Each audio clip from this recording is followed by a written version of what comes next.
This video was created by Gabe Zapeta, Max McBroom, Josh Harkis, and Jackson Pinson. In today's video, we're going to discuss the current oil regulations, proposed new oil regulations, the pros to the new plans, as well as the cons. First, what are the current oil regulations? The oil and gas industry is one of the biggest markets in the world. Without regulations, we would still see the great oil monopolies of the 19th century running rampant today. Regulations implemented on the oil and gas industry are not only meant to prevent monopolies from forming, they are also meant to protect our environment from the potentially massive destructive force oil has. After all, collecting carbon that has been trapped under the Earth's surface for millions of years and releasing it into the atmosphere is probably not in the best interest of the planet. But it is up to independent agencies such as the EPA to help minimize and prevent damage to our ecosystem. So who owns the oil?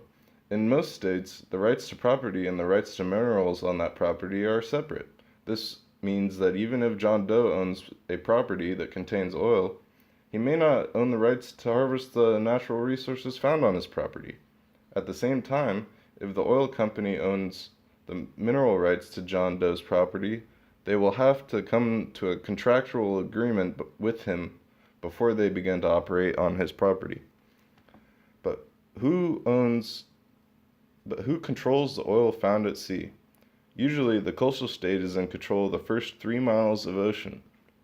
From that point to 200 miles from shore, it is in the hands of another independent federal agency called the Bureau of Ocean Energy Management. This agency is responsible for contracting oil reserves and enforcing oil and gas law at sea. Second, what are the proposed new plans on oil regulations?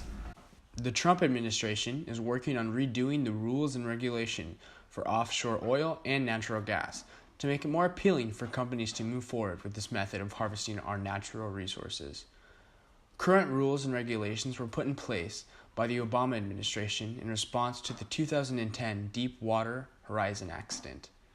Interior Secretary Ryan Zink is proposing to lease about 90% of its private industry for drilling exploration, apparently something that has not been a possibility since the 1980s.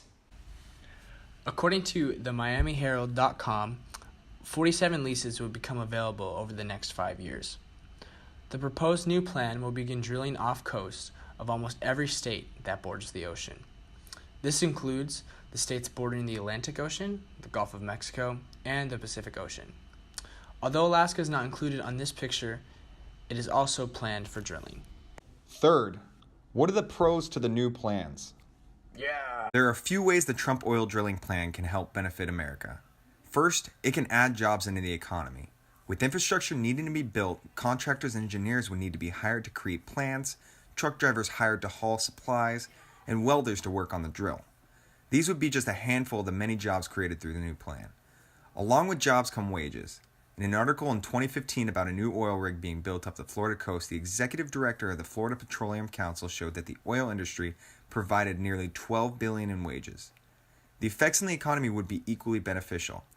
New studies performed by the American Petroleum Institute showed that the Atlantic alone could see $260 billion in new economic activity, while the Pacific has the potential for $160 billion. Lastly, a study performed by the United States Geological Survey showed that oil was responsible for 40% of the U.S. total energy consumption. This shows the U.S. is not shying away from oil anytime soon. If we're able to tap in our own reserves now, this may help reduce our reliance on other countries and lead to a boost in the economy. Lastly, what are the cons to the new plans? While there are some who are in support of this new legislation, there are also others out there who are not quite in agreement. In the Seattle Times, they spoke about how there was a majority of governors from the coastal states against the legislation. Only 6 out of the 15 coastal governors were in favor of adding the new legislation. Many people are not in favor of this legislation due to the harmful effects it can have on our economy.